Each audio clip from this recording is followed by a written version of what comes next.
Reflecting, reasoning, reckoning. The Huddle. On the Huddle this evening, Josie Pagani is with me. Hello, Josie. Hi, Larry. And we've got Cameron Slater. G'day, Cam, from whaleoil.co.nz. G'day, Cam. Hey, Larry. Now, Josie, to you first, the Prime Minister mentioning in particular the Herald becoming more of a tabloid. He has mentioned the Sunday Star Times and television also for being more antagonistic towards the government. Fair cop or not? What do you see in this, Josie? Yeah, for someone who says he's not the slightest bit interested in what the media thought of him, he seems to have know an awful lot about media output at the moment, who's reporting on what and who the changes of political editors are at TVNZ and TV3. Look, I just think it's never a good look when you see politicians attacking the media, because what it usually tells you is they don't like what the media is saying, whether it's about the bank scandal or the Sky City or pokies. And if you think back to someone like Sarah Palin, Larry, you know, it backfired on her. She attacked the so-called lamestream media, didn't she? For, I don't know, twisting her words by quoting her verbatim. And now you've got John Key attacking the hate stream media. I just think there's a danger here that this is going to backfire on him, and it just won't look good. Well, yeah, okay, you'd like that. I'm not sure he attacked these things. He just, as he said, he was stating a fact, and I think it is a fact. You cannot escape, Cameron, that the likes of the Herald has gone a bit tabloid. There's still some good stuff in the middle of it. I mean, there is some serious stuff, but it's a bit tabloid. Ads for things on sale at the warehouse and stuff like that's always good. But look, I've been running a series every day on my site about NZ Horrid, because that's basically what the Herald has become. And I don't think John Key ran an attack on the media as such. It's been beaten up like that by the media. It's become a self-fulfilling prophecy almost, that the media said that John Key beat them up. But the audio and the video, which is on Newstalk's website, clearly shows it's not the case. And so the backfiring here has been on the sub-editors who decided to run out with all of these lurid headlines about what John Key said. Well, I don't know about that, Cam, because what he's actually saying, yes, he talked about the Herald going more tabloid, and most of us get up. But yeah, but he also talked about the hostile and aggressive media towards him, and I quite like the tweet that ZB's Felix Mawick, your political reporter, tweeted today. He said, "What's worse, putting up with the hostile, aggressive media, or being called a sookie by a Green MP?"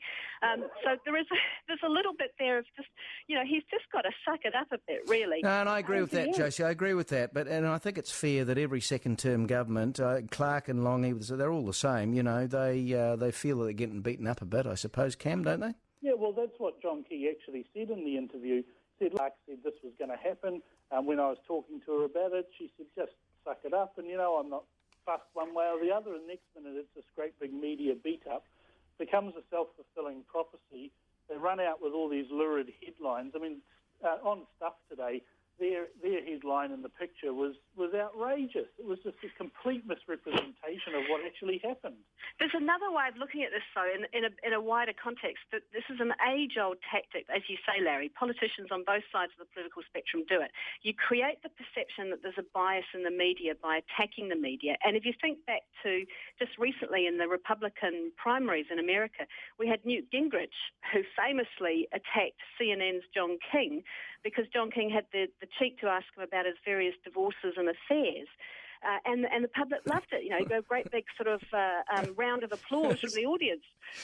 So it's a tactic. It's an age-old tactic, and it's a naughty one because it makes the media look like they're being very biased, when in fact that was a perfectly reasonable question for John King to ask. All right, we'll come back in just a moment. Josie Pagani and Cameron Slater with me. It's now 14-6. Yeah. Back on the Huddle with Cameron Slater and Josie Pagani. Cameron, the police should name the officer who fatally shot a Hawke's Bay teenager, according to a defence lawyer who's Peter Neharlan's his name. He has no connection with the case as we understand it. The police were confronted with a shotgun, for goodness sake. What do you see in it? I think that we should be giving the policeman a medal. And the only question we should really have over this whole issue is why he didn't use the full clip.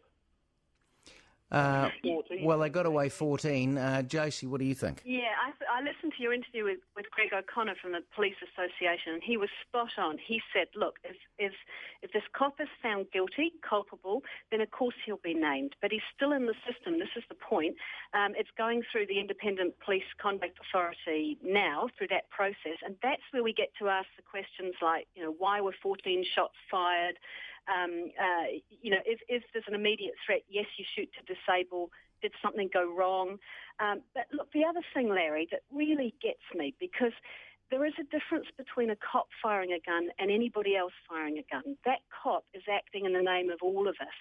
So his mistake is our mistake. We gave him a gun, and if he has made a mistake, then we're culpable too. And the idea that you name and shame cops who are out doing their job, I just think you don't hang them out to dry. It's just as important that they behave properly, but we don't hang them out to dry. Well, the situation that he's in here is highly stressful. I mean, a 12-gauge shotgun being pointed at you looks like the barrel of a cannon, and you're trying to minimise your 6-foot frame at the same time as protecting people around you, and with the only means that you have available, which in this case was a Glock pistol.